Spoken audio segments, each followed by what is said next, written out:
এমন একটা সময় আসবে যেই সময় পুরা পৃথিবীময় পেন্টাগন থেকে নিয়ে বিধানসভা পর্যন্ত, হোয়াইট হাউস থেকে নিয়ে শুরু করে দিল্লির লাল কেল্লা পর্যন্ত পুরা পৃথিবীর মানচিত্রে শুধু এক কালেমার আওয়াজ উত্তোলিত হবে। পৃথিবীর কোন নাস্তিক্যবাদের মিশন তো করা টিকবে না। সেই সময় আসতেছে ইনশাআল্লাহ। তো হযরত ঈসা আলাইহিস সালাম যখন দুনিয়াতে আসবেন, এমন এক শান্তিময় সমাজ প্রতিষ্ঠা হবে যে মুসলিমদের বিরুদ্ধে আর কোনো শক্তিই থাকবে না। নবী আরবি আলাইহিস সালাম বলেন, ওই সময় ওয়াতাজাউল হারবু আউজারহা, যুদ্ধ তাদের সরঞ্জামাদি রেখে দিবে। তার মানে ঈসা আলাইহিস সালাম আসলে আর যুদ্ধ আর থাকবে না, যুদ্ধ করার প্রয়োজন পড়বে না। তো খ্রিস্টানরা ভাবলো যে যদি ঈসা আলাইহিস সালাম আসতে এমন হয়, সমস্ত মুসলমানরা তো হাদিসটা জানে, সুতরাং একজন মানুষ তৈরি করতে হবে যে নিজেকে ঈসা দাবি করবে। যখন ঈসা দাবি করবে তখন আর খ্রিস্টানদের বিরুদ্ধে আর যুদ্ধ করবে না, কারণ সেই লোকটা এসে বলবে যে দেখো ঈসা তো চলে আসছে, এখন আর যুদ্ধ দরকার নাই, অতএব ব্রিটিশদের বিরুদ্ধে যুদ্ধ করা হারাম, এমন ফতোয়া দিবে। তো ঠিক এই বিষয়কে কেন্দ্র করে জিল্লি নবী এবং ঈসা নবী দাবি করার জন্য একটা লোক খুঁজতে চেষ্টা করা হলো, যেমন একটা লোক কোথায় পাওয়া যায়। খুঁজতে তারা একটা লোক পেয়ে গেল। এই লোকটার নাম হলো মির্জা গোলাম মুর্তজা। কি নাম বলেন কি নাম? মির্জা গোলাম মুর্তজা। এই মির্জা গোলাম মুর্তজা তাকেই বের করলো, কারণ এই মির্জা গোলাম মুর্তজা ব্রিটিশদের দালাল ছিল, ব্রিটিশরা তাকে ভাতা দিয়ে রাখতো। উপমহাদেশে ব্রিটিশরা তাদের শাসনকে মজবুত করার জন্য বিশেষ করে দুইটা দালাল তৈরি করেছিল, এক হলো মীর জাফর আর একটা হলো মির্জা কাদিয়ানি। কিভাবে করেছে শুনেন। এই মির্জা কাদিয়ানির বাপের নাম হলো মির্জা গোলাম মুর্তজা। এই মির্জা গোলাম মুর্তজা খ্রিস্টানদের পৃষ্ঠপোষকতায় লালিত পালিত হতো। তাকে ডাকা হলো যে কি করা যায়, আমাদের তো একটা লোক দরকার যে নিজেকে জিল্লি নবী দাবি করবে, ঈসা নবী দাবি করবে, এমন একটা লোক দরকার। তো মির্জা গোলাম মুর্তজা ভাবলো যে সুবর্ণ সুযোগ, ইন্টারন্যাশনাল দালাল বানানো যাবে। তো বললো যে ঠিক আছে, তো একটা কাজ করেন, আমার ছেলে মির্জা গোলাম কাদিয়ানি তাকেই গ্রহণ করেন। ফলে মির্জা কাদিয়ানিকে তারা গ্রহণ করে নিজেদের দালালির জন্য। যখন এই মির্জা কাদিয়ানিকে তারা গ্রহণ করে নিল, তো মির্জা কাদিয়ানিকে বললো তুমি কাজ করো, তুমি দাবি করো তুমি ঈসা নবী। ঠিক মির্জা গোলাম মুর্তজা নিজেকে ঈসা নবী দাবি করলো। কি বলল দেখেন, রুহানি খাজাইন খণ্ড 22 পৃষ্ঠা 503। এই যে রুহানি খাজাইন, এটা হলো পৃষ্ঠা 503। খুব খেয়াল করেন কি কয়। और मैं उस खुदा की कसम खा कर कहता हूँ जिसके हाथ में मेरी जान है कि उसी ने मुझे भेजा है और उसी ने मेरा नाम नबी रखा है। তো আমি আল্লাহর নামে কসম করে বলছি, যার হাতে আমার জীবন, তিনি আমাকে পাঠিয়েছেন, তিনি আমাকে নবী নাম দিয়েছেন। और उसी ने मुझे मसीह मऊद के नाम से पुकारा, এবং তিনি আমাকে মূলত ঈসা নবী প্রতিষ্ঠিত ঈসা বলে আমাকে ডেকেছেন। মানে আল্লাহ নাকি তারে বলছে তুমি কিন্তু ঈসা নবী।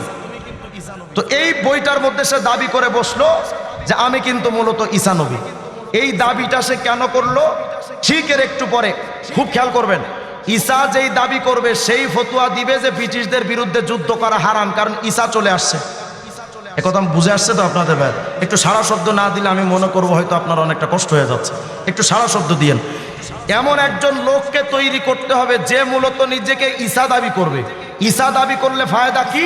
ব্রিটিশদের বিরুদ্ধে যুদ্ধ করা, সে ফতোয়া দিবে যে যুদ্ধ করা যাবে না, যুদ্ধ হারাম। ঠিক এই কাজটা মির্জা কাদিয়ানি দাবি করে বসলো যে আমি ঈসা। এই দাবি করে সে কি করলো, রুহানি খাজাইন এটার 17 নম্বর খণ্ডের 28 এবং 29 নম্বর পৃষ্ঠা কি বলছে দেখেন। 28 এবং 29 নম্বর পৃষ্ঠা रूहानी खजाइन बोलसे आज के तारीख तक 30,000 के करीब या कुछ ज्यादा मेरे साथ जमात है।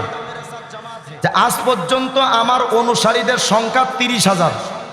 खूब ख्याल करें, माने मिर्जा कादियानिर अनुसारी ओई समय जखन एटा लिखतेছে এই সময় পর্যন্ত আমার অনুসারীদের সংখ্যা হলো 30,000। वो मेरे साथ जमात है या कुछ ज्यादा मेरे साथ जमात है। 30,000 থেকে বেশিও হতে পারে। जो ब्रिटिश इंडिया के मुतफर्रिक मकामात में आबाद है, যারা ব্রিটিশ ইন্ডিয়ার বিভিন্ন জায়গায় যারা বসবাস করে, 30,000 বা একটু বেশি হবে। और हर एक शख्स जो मेरी बायत करता है, যে ব্যক্তি আমার সাথে বায়াতের সম্পর্ক রাখে, তার মানে আমার হাতে হাত দিয়ে যে বায়াত হয়েছে যে আপনি ঈসা নবী, और मुझको मसीह मऊद मानता है, এবং যারা মানে যে আমি ঈসা নবী, उसी रोज से उसको ये आकीदा रखना पड़ता है, तार जन्नो ये विश्वास रखा जरूरी कि इस जमाना में जिहाद कतआन हराम है, जे এই জামানায় জিহাদ পরিপূর্ণ হারাম। क्योंकि কেন? মাসিহ আ চুকা, ঈসা তো চলে আসছে। কথা বুঝে আসছে? ঈসা তো চলে আসছে, সুতরাং ঈসা যেহেতু চলে আসছে, সুতরাং আমি এই জামানায় জিহাদ করা হারাম, জিহাদ আর করা যাবে না, ব্রিটিশদের বিরুদ্ধে যুদ্ধ করা যাবে না।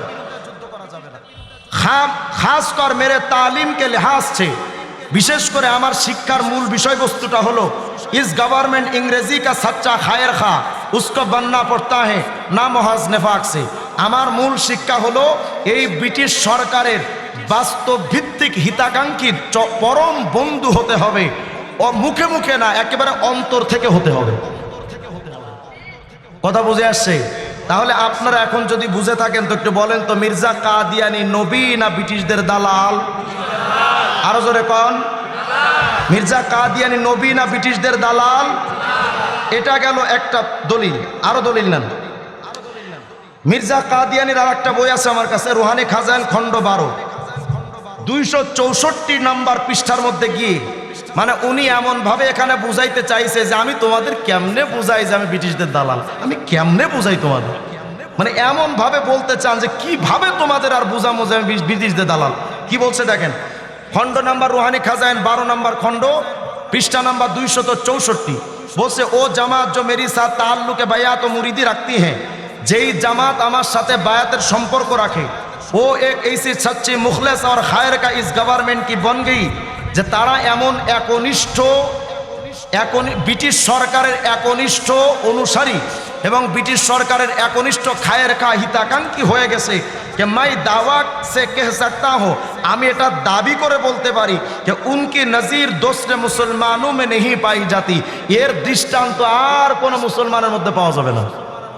মানে বুঝাতে চাই যে আমরা এমন দালাল কিন্তু আর কোনো মুসলমান হয় নাই। এবং वो गवर्नमेंट के लिए एक वफादार फौज है जिनका ज़ाहिर व बातिन गवर्नमेंट बर्तानिया के खायर खाई से भरा हुआ है। আমার এই অনুসারীরা ব্রিটিশ সরকারের এমন পরম বন্ধু আর হিতাকাঙ্ক্ষী খায়ের খা, যেটা অন্য কারো মধ্যে পাওয়া যাবে না। এরা একেবারে ব্রিটিশ সরকারের একেবারে সাচ্চা সৈনিক, এবং তাদের ভেতর বাহির পুরাটাই ব্রিটিশ সরকারের দালালি দিয়ে ভরা। এটা কে লিখতেছে? মির্জা কাদিয়ানি। কে লিখছে বলেন না, কে লিখছে? মির্জা কাদিয়ানি।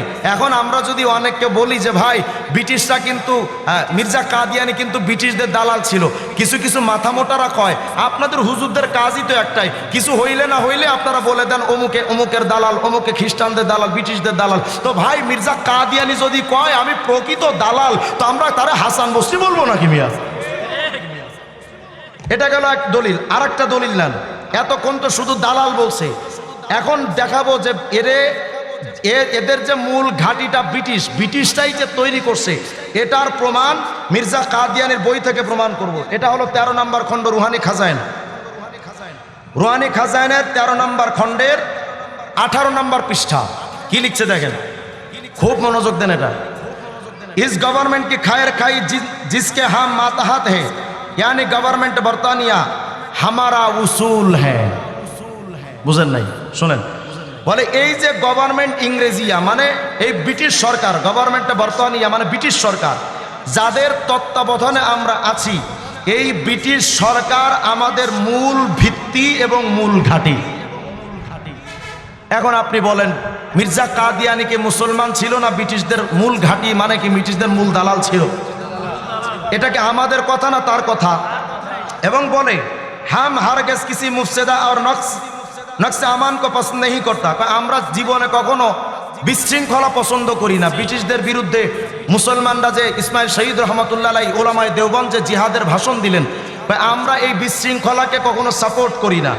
আর আপনি খুব খেয়াল করেন, আর আপনি গভর্নমেন্ট ইংরেজ কি এবং আমাদের ব্রিটিশ সরকার, কাদের? আমাদের ব্রিটিশ সরকার হার এক ওয়াক্ত মে প্রতিটা সময়ে মদদ করনে কে লিয়ে তৈয়ার হ্যাঁ। 24টা ঘন্টা ব্রিটিশ সরকারের সাহায্য করতে আমরা প্রস্তুত। আর খুদা তাআলা কা শুকর করতে হ্যাঁ, এবং আল্লাহ তাআলা শুকরিয়া जिसने ऐसी गवर्नमेंट के जीरे ছায়া हमें रखा है এমন এক দয়াবান সরকারের অধীনে যে আমাদেরকে রাখছে এইজন্য আলহামদুলিল্লাহ। কত বড় বাটপার চিন্তা করেন। আরো তো অনেক দলিল আছে, এখানে সব বিস্তারিত খুলে বলতে গেলে লং টাইমের দরকার। এখন আপনারা আমাকে বলেন, এতক্ষণ আমি যে প্রমাণগুলো আপনাদেরকে দিলাম আপনারাই বলেন তো, মির্জা কাদিয়ানি মুসলমান না খ্রিস্টানদের দালাল? মুসলমান না খ্রিস্টানদের দালাল? এখন যদি তারা এই এলাকায় কোনোদিন এসে যায় ভুল ক্রমে, কোনো কথা হবে না, সরাসরি পায়ের থেকে জুতা খুলে পিটানি শুরু, কোনো কথা চলবে না।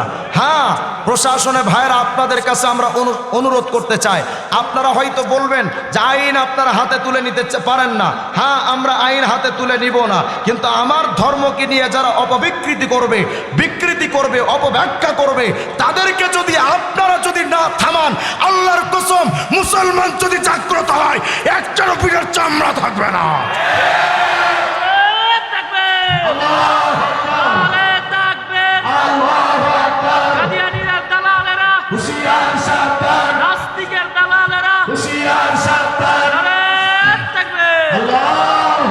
সংক্ষেপে আর একটা ধারণা আপনাদের দেই। আচ্ছা বলেন, মির্জা কাদিয়ানি নিজেকে যে ঈসা নবী বলে দাবি করেছে, এটা আমাদের কথা নাকি তাদের কথায়?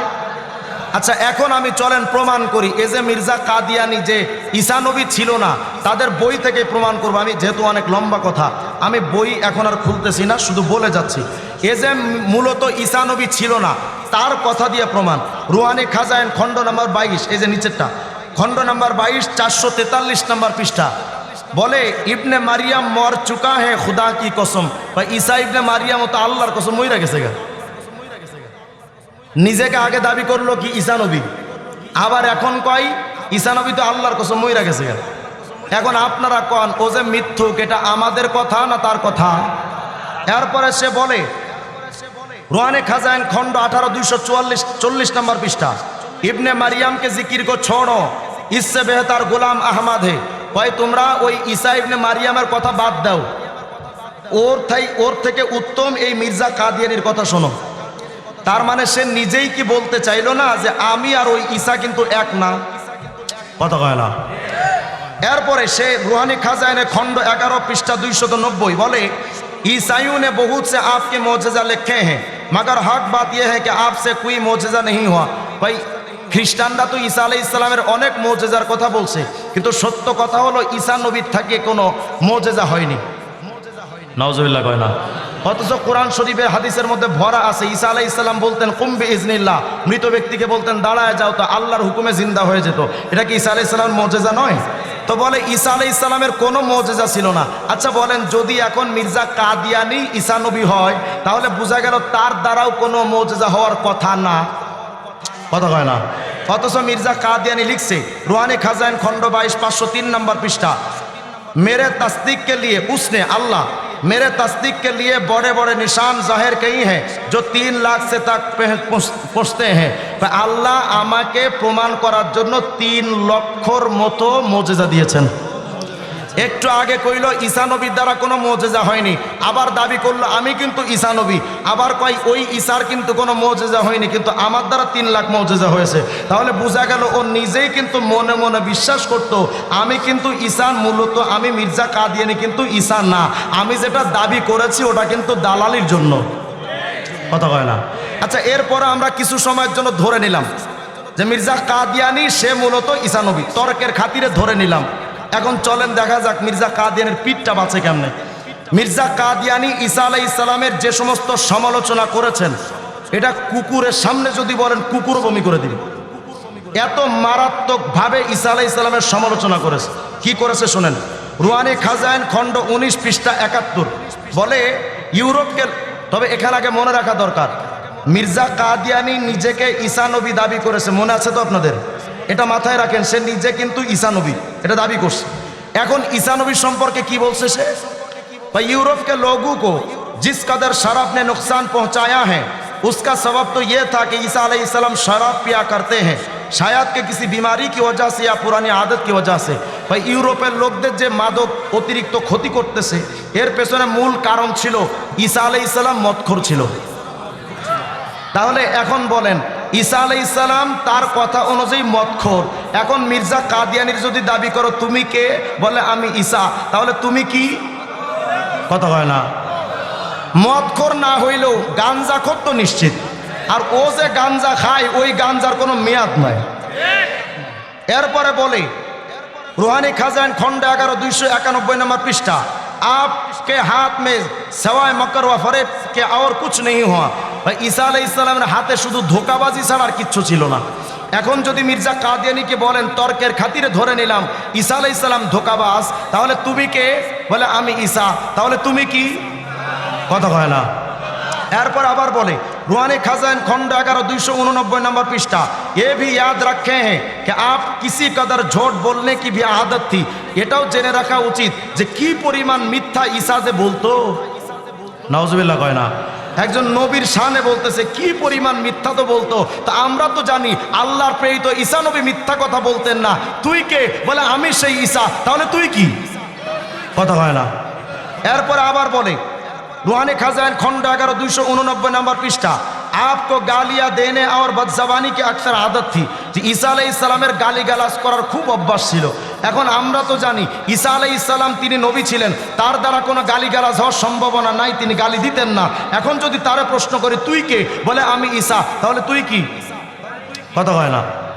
এরপরে আরেকটা প্রমাণ নেন रूहानी खजान खंड 11 290 नंबर पृष्ठा, निहायत शर्म की बात यह है कि आपने पहाड़ी तालीम को जो इंजिल के मगज कहलाते हैं यहूदी के किताब तलमुद से चुरा कर लिखा है और फिर ऐसा जाहिर किया कि गोया मेरी तालीम है।